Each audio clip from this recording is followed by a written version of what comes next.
This is a Harley Davidson saddlebag lock. I mean, it's an OEM lock. It's not a replacement aftermarket. It's a tubular lock, total of 7 pins, evenly spaced around this lock.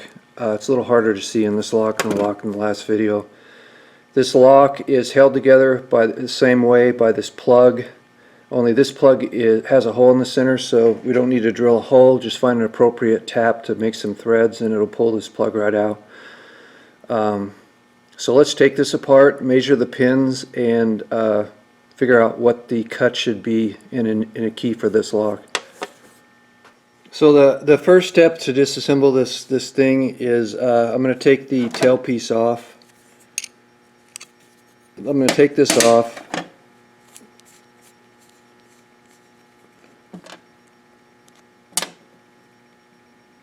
Remove this spring.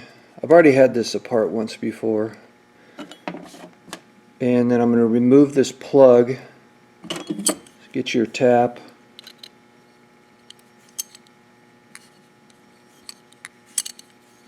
Make some threads in the plug.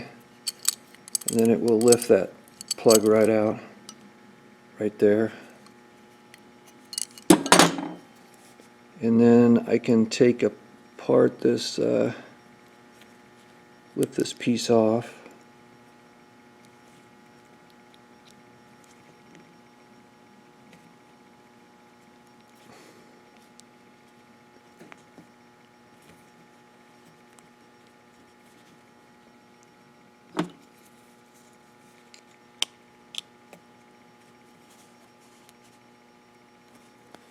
Which is not coming off easily.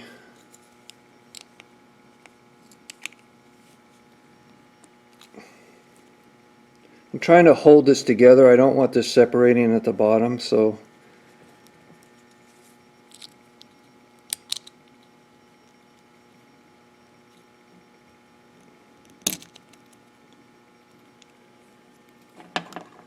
and that came out.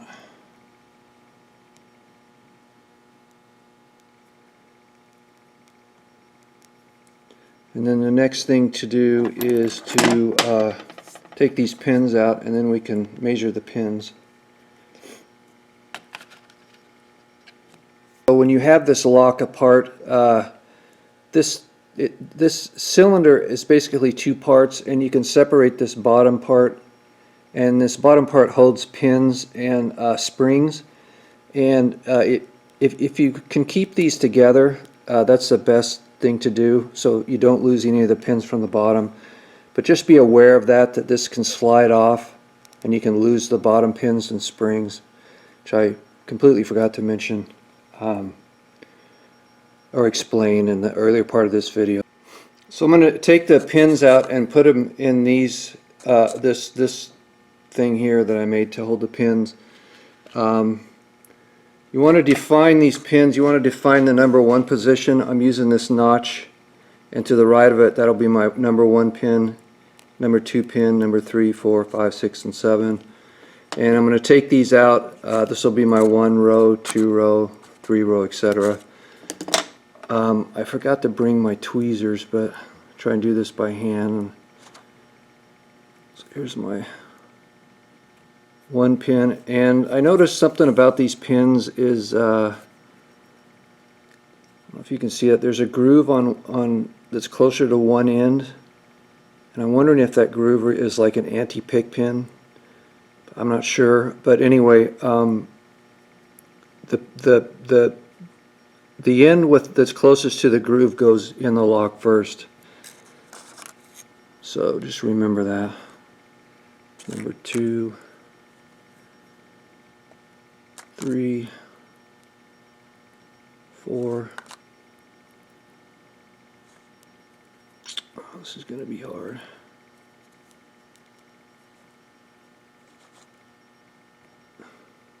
5, 6.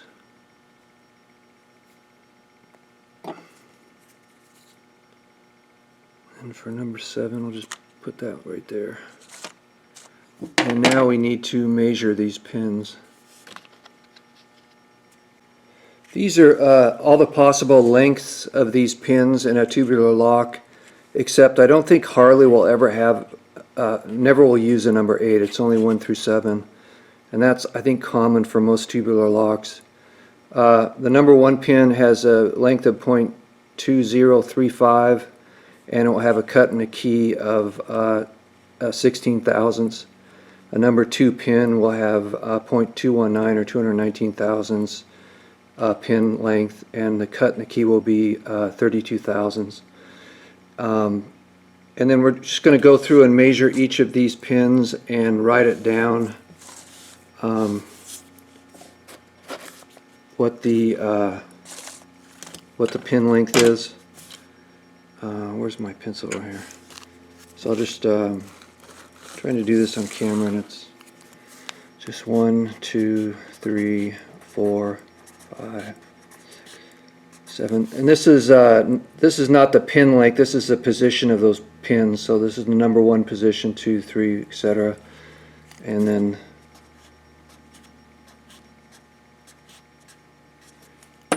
I'll take the number 1 pin and measure it. You're going to need some calipers to measure these pins.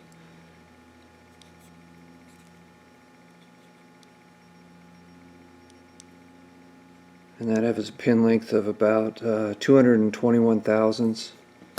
So I'd write here 0.221.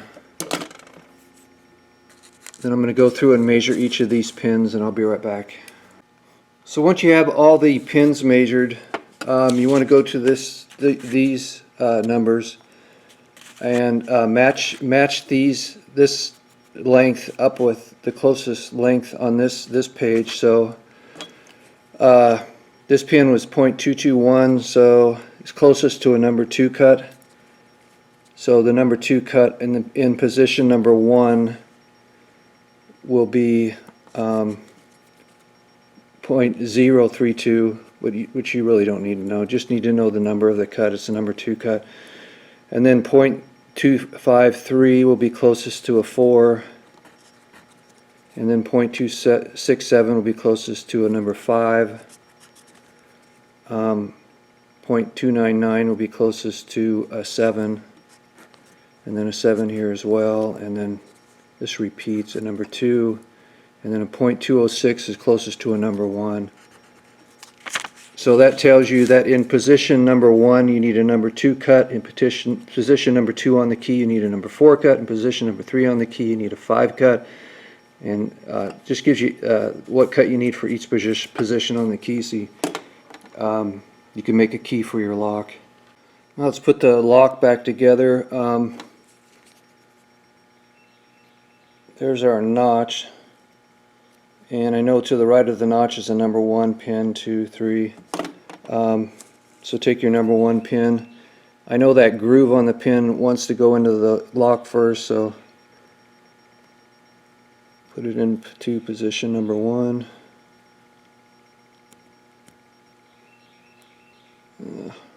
Hope this isn't difficult.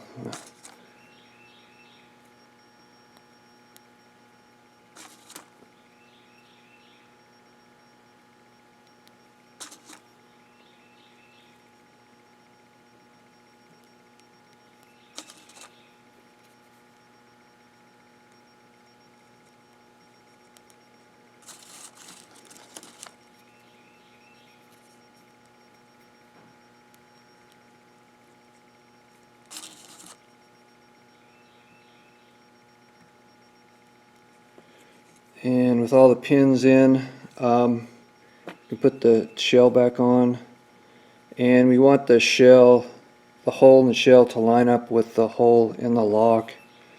So we know we want it to go on like this.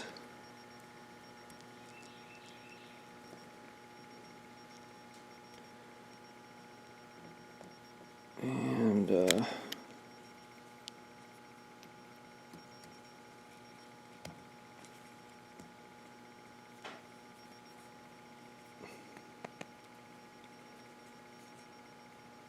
And then you can kind of, on the hole here, you can make sure that it lines up with that the interlock hole. Where is the? So push it in and spin it if you need to. And now we're ready to put the plug back in. Now take your plug, unscrew it from the tap.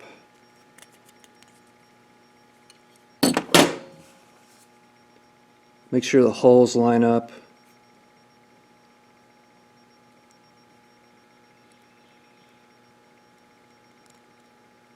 Place it in and just press it into place.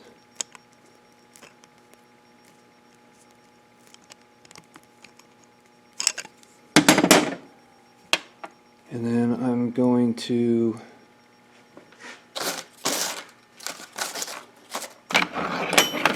got a punch here just to make sure it's seated all the way. Just going to tap it.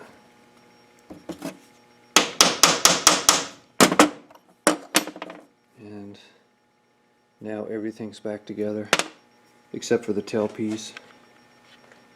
Well, let's just put that on real quick.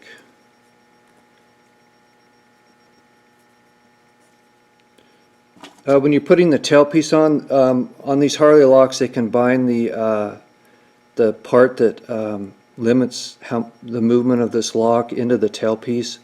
You see how it's grooved right here? And we know that when we want to move the lock next, the lock moves from this point to this point.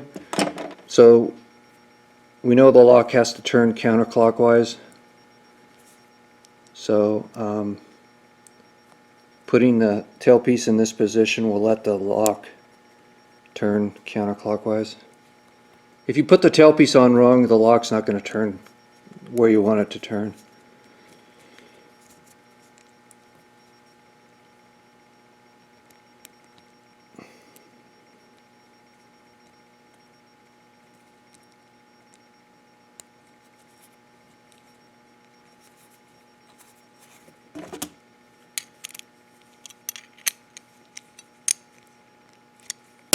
Tighten that up. I already have a key for this. You can see that it works, and we defined the pin that was to the right of this groove as a number 1. So on our key, that's the part of the key that fits in the groove. So this position here will be a number one position. But we know from our measurements that a number 1 position is a number 2 cut. So this is a number 2 cut. This is a number 4 cut, 5 cut, 7 cut, 2 cut again, 7 cut again, and then a number 1 cut. And that is how you decode a Harley Davidson tubular lock. I want to say a few things about this lock before we end the video. Okay, Harley Davidson, on your stock Harley Davidson key, they gave you a key code. You can use that key code to get a key, but you can only use it through Harley Davidson because Harley Davidson doesn't release key code information, so they're the only ones that can decode that key code. If you need to get replacement locks, they're ridiculously cheap. They must be poor quality compared to the OEM lock, but you can get them on eBay. 2 locks for like a little over $8, and they include 3 keys. The problem you'll have with that is the keys will not be keyed to the other locks on your bike, so you're going to have to carry around more keys. You can get, once you have this information, you can get a locksmith that does tubular keys to cut a key for you. All you need to do is tell him what the cuts are, which you have it right here. But just make sure that you tell him that it starts at the number 1 position, which you defined as the pin to the right of this groove. So that's the number 1 position, 2, etc. And then you have all the information here to get a key cut. If you don't tell him how you define the pin position, they could cut it. the key in the opposite direction and it won't work. So see what else. Duplicate. If you have a key, you can take your key to a locksmith that does tubular keys and just have them duplicate your keys, and then you don't have to mess with this. But if you lost all your keys and you don't want to buy a key through Harley Davidson, you can do what we did in this video. Get this information, and then any locksmith can cut a key for you that does tubular keys. So hope that was helpful, and thanks for watching.